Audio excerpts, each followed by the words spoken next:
Meron bang pari na hindi tinamad magdasal? Meron bang pari na hindi dinaanan ng mahalay na isip? Meron bang pari na hindi natukso sa maginhawang buhay?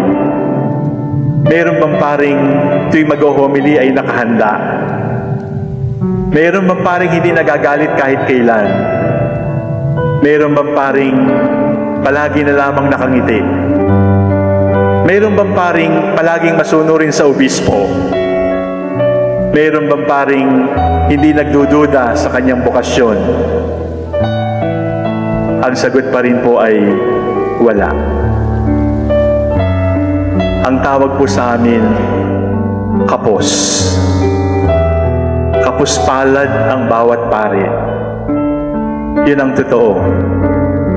Kung kami ay tinimbang, palagi na lamang kaming kulang. Palagi na lang kapos. Palagi na lang maikli. Palagi na lang kulang. At yun ang buhay namin. Yun ang aming pinagmulan. Subalit, sa kakapusang ito, ay mayroong nangyari sa amin. Kami ay kulang, kami ay kapos. At sa salita mismo ni San Francisco ng Assisi, alibughang hampaslupang makasalanan. Subalit sa kabila ng lahat, kinaawaan ng Diyos. Kinaawaan ng Diyos.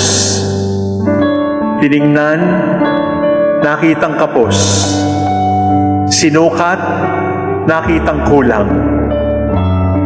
Mayroon pang mga nakitang tama naman. Mayroong nakitang mas matalino, mas banal, mas babait. Kahit gwapo, mayroong mas gwapo sa kanya. Subalit, kinaawaan. Kinaawaan sa kabila ng aming pagiging kapos at kulang.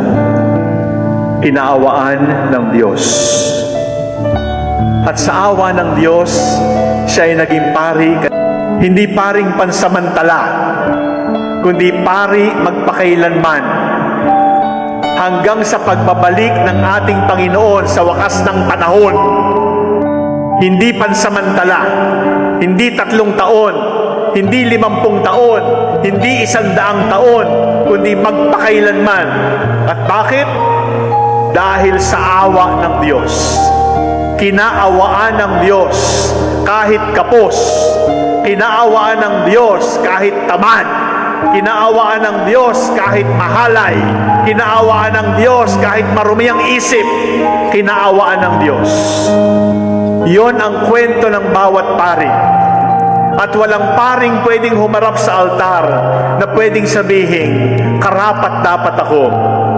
Sapagkat bago niya kainin ang katawan ni Kristo, bago niya inumin ang dugo ni Kristo, araw-araw sasabihin ni Father, Panginoon, hindi ako karapat-dapat na magpatuloy sa iyo. Hindi ako karapat-dapat. Bakit ako?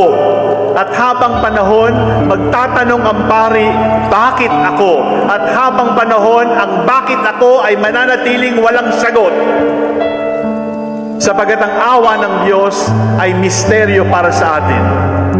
At hindi lamang kinaawaan. Ngayon, pinagkatiwalaan. Pinagkatiwalaan ng kapangyarihang hindi man lamang ibinibigay sa mga anghel. Napag-isip-isip na po ba ninyo, hindi kayo pwede magkumpisal sa anghel kasi hindi pwede magpatawad ang anghel. Ang anghel kahit makita ninyo at sabihin ninyo, gusto namin magkaroon ng misa. Angel, pwede ho bang ikaw ang magmisa at gawing katawan at dugo ni Kristo ang tinapay at alak na handog namin sa altar? Sasabihin sa inyo ng anghel, hindi ko po kaya. Pati ang kapangyarihang magpatawad, pati ang kapangyarihang mag-alay ng katawan at dugo ni Kristo, ang kapangyarihang magbigay ng pagbabasbas, ang lahat ng kapangyarihang ito, hindi sukat akalaing ipagkaloob ng Diyos sa kapuspalad na tao. Subalit, Tandaan ninyo, ang pari ay katiwala. Pinagkatiwalaan sa kabila ng lahat. Hindi lamang sa kanyang pagiging kapos, hindi lamang siya kinawaan, hinirang pa siya ngayong katiwala ng lihim ng kanyang kaharian. Katiwala ng misteryo ng pag-ibig ng Diyos. Nakakaiyak, nakakapagtaka, di natin sukat akalaing ang isang tulad namin ay magiging pari. Pinaagi kaniya, uban kaniya, biya kaniya, gihatag ka na kanimo makagagahong nga amahan. Diya sa kahiusa sa Espiritu Santo ang tanang dungog ug himaya hangtod sa kahangturan. Amen.